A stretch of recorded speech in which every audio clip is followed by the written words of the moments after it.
Speaker, I beg to reply, having moved the motion on the bill for the county vocational education and training, Mr. Speaker, I want to thank all my colleagues who have contributed to debate on this bill, from the Leader of Majority, who employed his institutional memory as a ranking member of the Finance Committee to tell the House the origins of this bill that we started processing in the last Parliament but was not successful, and so we decided to revive it in this House. Mr. Speaker, the Leader of Majority cited the conditional allocation of 40 million per county that this House has appropriated for a period of 3 years.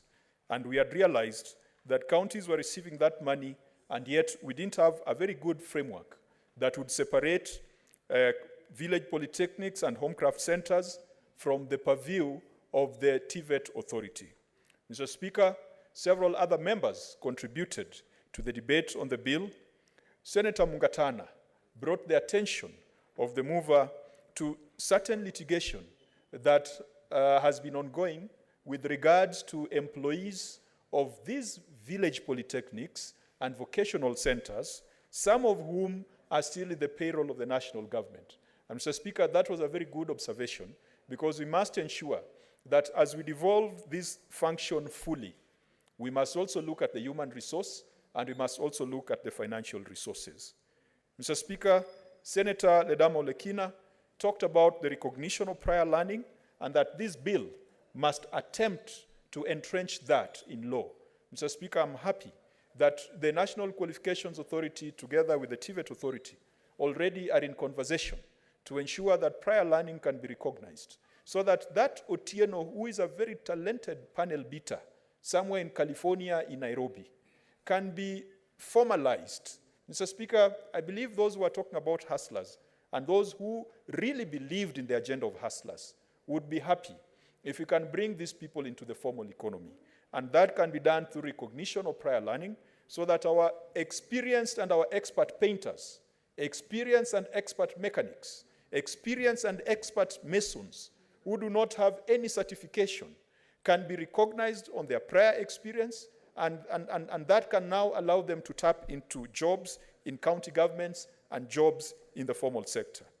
Mr. Speaker, there were a lot of observations. The Senator for Kiambu advised that we should not over-legislate for small businesses. Mr. Speaker, this legislation is to guide the establishment of vocational centers by county governments.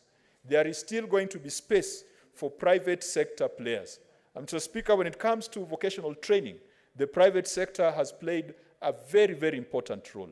It is not the intention of this bill to regulate every college or every apprentice operation or every training operation around the corner or every driving school. But, Mr. Speaker, in as much as we want a thriving private sector within the vocational training space, there has to be quality, there has to be standards, there has to be regulation, and we must ensure that there's consumer protection. And that consumer protection is protection of the students and pupils from exploitation by the owners of those institutions, especially those that are private. Mr. Speaker, more than 10 senators spoke to this bill. And I want to commit to the House that I will look at the Hansard very, very carefully. I will also look at the report of the Education Committee very carefully. And once again, I want to thank members of the Education Committee. They've done an excellent job. They have already drafted proposed amendments. And Mr. Speaker, I agree largely with most of those amendments. I also agree with many of the submissions that were made by members on the floor of this House. We will very, very quickly ensure that the necessary amendments are processed and that this bill can leave this House.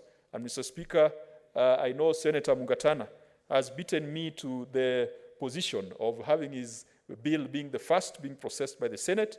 It doesn't matter. His bill is extremely important. This is extremely important. We should be seen to be sending legislation to the National Assembly, legislation that goes beyond those that are prescribed in the Constitution, like DORA and CARA.